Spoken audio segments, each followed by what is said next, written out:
Hello मेरे जवानों, कैसे हैं आप सभी लोग। मैं आपका फिजिक्स गुरु जितिन मित्तल। जैसा कि मैंने आपसे प्रॉमिस किया था, एक और लेक्चर के साथ जुड़ रहा हूं। आज का टॉपिक हमारा होगा लेंस मेकर फॉर्मूला पे बेस्ड न्यूमेरिकल्स। मैंने लास्ट लेक्चर में आपके साथ लेंस मेकर फॉर्मूला के कॉन्सेप्ट्स डिस्कस करे थे, तो चलो आज फटाफट से जल्दी से कुछ न्यूमेरिकल्स डिस्कस करते हैं।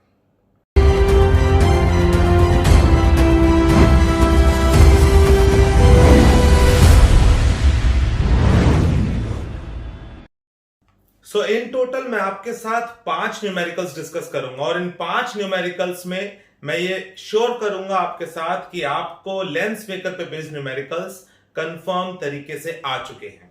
तो चलो स्टार्ट करते हैं। पहला numerical,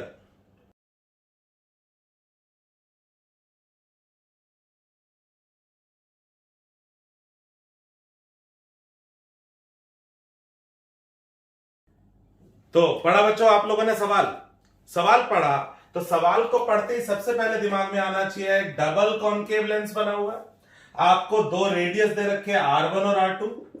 R1 is 30 centimetre, R2 is 60 centimetre. और फर्स्ट सरफेस का R क्या होना चाहिए? नेगेटिव, सेकंड का पॉजिटिव।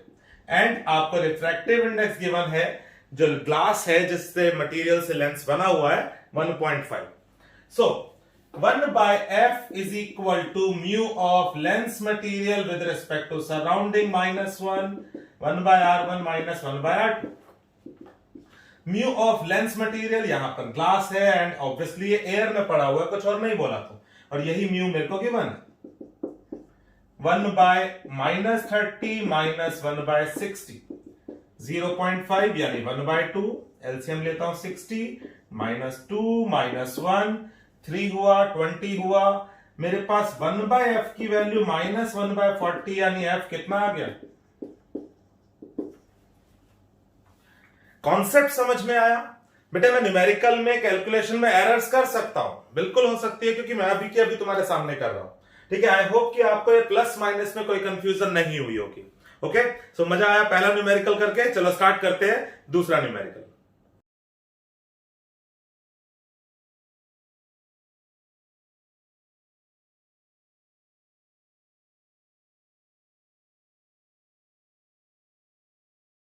हाँ जी, तो क्या कह रहा है हमारा दूसरा सवाल? बिल्कुल वैसा सही है, बस फर्क क्या है, इस बार डबल कॉन्वेक्स लेंस है। एक का रेडियस दे रखा है आपको सरफेस का 10 सेंटीमीटर और एक का रेडियस दे रखा है 12 सेंटीमीटर। एंड आपको इस लेंस की फोकल लेंथ गिवन है, if I am not wrong it's 15 centimetre and focal length आपको गिवन है 12 सेंटीमीटर। मुझे कह रहा है कि इस लेंस का जो ग्लास है जिससे बना हुआ है, इसका रिफ्रैक्टिव इंडेक्स फाइंड करो। अगेन 1 by 12, फॉर्मूला पुट करने से पहले R1 R2 के साइन, R1 पॉजिटिव होने वाला है, R2 नेगेटिव होने वाला है। म्यू ऑफ लेंस मटेरियल यानी ग्लास एयर में पड़ा हुआ है तो लिखने की जरूरत नहीं है।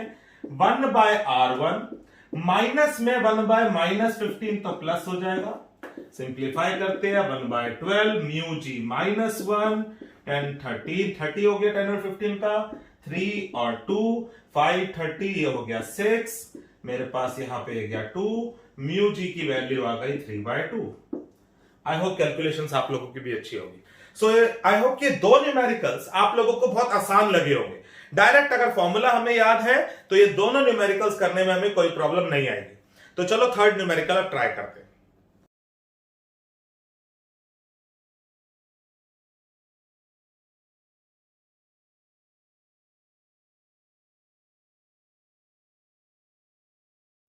तो चलो जी, अब दो न्यूमेरिकल के बाद तीसरा मजेदार न्यूमेरिकल देखते हैं।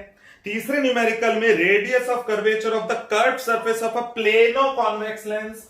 एक प्लेनो कॉन्वेक्स लेंस है इस बार मेरे पास, ठीक है, और इसका तो रेडियस 1 हो गया इंफिनिटी, R2 मेरे पास हो गया as given in question 20 centimetre, और क्योंकि ये लेफ्ट की तरफ होने वाला रेडियस तो माइनस लिखूंगा।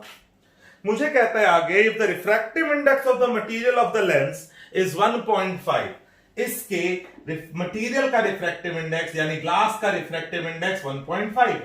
तो मुझे कहता है what is the nature of the lens as discussed in the last lecture. अगर मुझे f का साइन पता लग जाए तो मैं नेचर ऑफ लेंस बता सकता हूं। तो सिंपल फॉर्मूला पुट करेंगे, 1 by f is mu -1 1/r1 minus में 1/r2 प्लस हो जाएगा, इसको तो छोड़ दूं, तो 1/f is 0.5 into 1/20, f comes out to be plus 40 centimetre. So nature of the lens क्या होगा? It's converging. नेचर में कन्वेक्स या कनकेव नहीं बताना, नेचर में हमें क्या बताना होता है? इज इट कन्वर्जिंग और डाइवर्जिंग. तो 3 न्यूमेरिकल हो गए मजाक मजाक में हमारे पास. ठीक है, मम्मी पापा से बोलते हैं ना, सो मम्मी थ्योरी तो हो जाती है, न्यूमेरिकल नहीं होते. पता लग रहा है ना, हो जाएंगे आसानी से अगर थ्योरी अच्छे से आती है तो. चलो स्टार्ट करते हैं चौथा न्यूमेरिकल.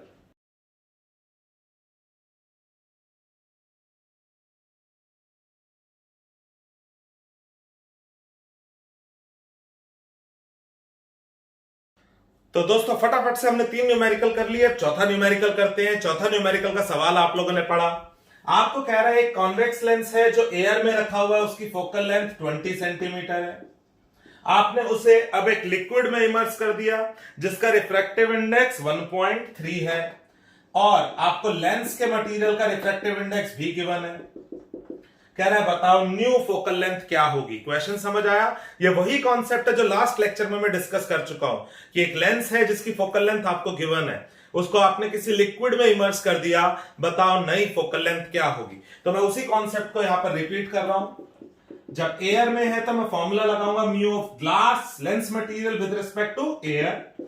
एयर लिखो या ना लिखो एक ही बात है. अब मैंने इसको लिक्विड में रख दिया तो न्यू फोकल लेंथ 1/fl लिख दिया. Mu of glass lens material with respect to surrounding, अब किसमें रखा हुआ? लिक्विड में. ये पार्ट तो वही रहने वाला है, ये तो मैंने छेड़ा ही नहीं है. तो अगर मैं इन दोनों को डिवाइड करता हूं, मेरे पास FL अपॉन FA इक्वल आ जाएगा mu G minus 1 upon mu G L minus 1. Mu G की वैल्यू पुट कर देता हूं, FA की वैल्यू पुट कर देता हूं. म्यू जी की value is 1.6. Mu G L is mu G by mu L, तो म्यू जी इज 1.6. अगर मैं इसे सिंप्लीफाई करता हूं, FL/20 is equal to 0.6 into 1.3 upon 0.3, ये गया 2 पे, ये गया मेरे पास 40 into 1.3, 52 centimetre. Don't be jealous कि सर इतनी जल्दी जल्दी कैसे कर रहे कैलकुलेशंस, याद भी तो हो जाती है करते करते. ठीक है, तो प्लीज कोई घबराने वाली बात नहीं है, आप टाइम लगाओगे आपसे भी हो जाएंगे. कॉन्सेप्ट समझ में आना चाहिए. क्या आपको कॉन्सेप्ट क्लियर है? मैं लास्ट क्लास में कॉन्सेप्ट आपके साथ डिस्कस कर चुका हूं. It is very very important question, boards में बहुत बार आ चुका है. तो अब हम आखिरी क्वेश्चन की तरफ मूव कर रहे हैं. प्लीज अगर कुछ नहीं समझ आया तो वीडियो को पॉज करके वीडियो को वापस जाके दोबारा से देखो भैया. और क्या कर सकता हूं मैं, वहां तो आऊंगा नहीं घर पे बताने, घर पे आता रहा हूं वीडियो के थ्रू. चलो देखो जल्दी से, स्टार्ट करते हैं next question.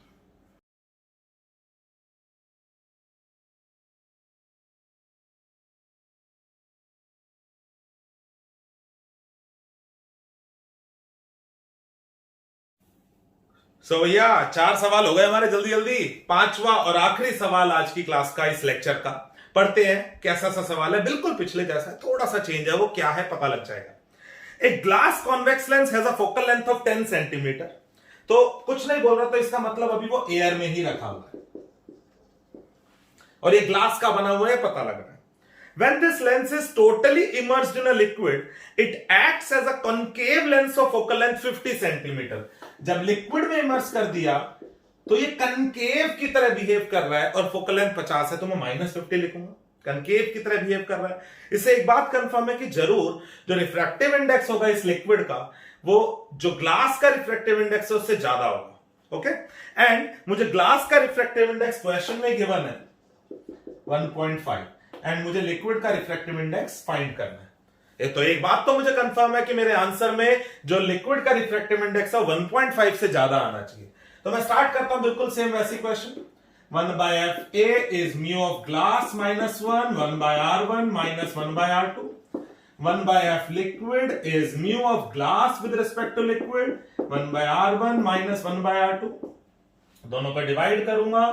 FL/FA is equal to mu G minus 1, direct लिख दू इसे mu G by mu L minus 1. Put करता हूं वैल्यूज. FL कितना है -50, FA कितना है 10, म्यू जी कितना है 1.5 minus 1, this is 1.5 upon mu L minus 1. Solve करते हैं। ये तो हो गया G 1.5 upon mu L minus 1 is equal to 0.5 upon 5 और पूरे के साथ माइनस लगा दो। 1.5 upon mu L is equal to 1 minus 1/10 यानी कि 9/10 हो गया। तो mu L is equal to 1.5 into 10/9, इसको ये 15/9 हो गया। 5/3 is the refractive index of the liquid and 5/3 is obviously more than 1.5। मजा आया? 5 न्यूमेरिकल्स हम लोगों ने करे, लेंस मेकर फॉर्मूला पे बेस्ड न्यूमेरिकल्स करे और आप सभी को मजा आना चाहिए था। आई होप आप सभी ने एंजॉय किया हो। इन द नेक्स्ट लेक्चर मैं TIR टोटल इंटरनल रिफ्लेक्शन के कॉन्सेप्ट और देन उसके न्यूमेरिकल्स की कुछ बातें करूंगा जो बहुत इंपॉर्टेंट है CBSE भी और नीट भी और जेई के लिए भी। तो उसके कॉन्सेप्ट्स की बातें करूंगा और अच्छे लेवल के न्यूमेरिकल्स भी करेंगे ताकि आपका जेई लेवल का भी कुछ कॉन्सेप्ट क्लियर हो। सो कनेक्ट रहिएगा। लाइक सब्सक्राइब बोलूं क्या? कर देना यार, अच्छा लगे तो शेयर भी कर देना। चलो bye bye, love you all.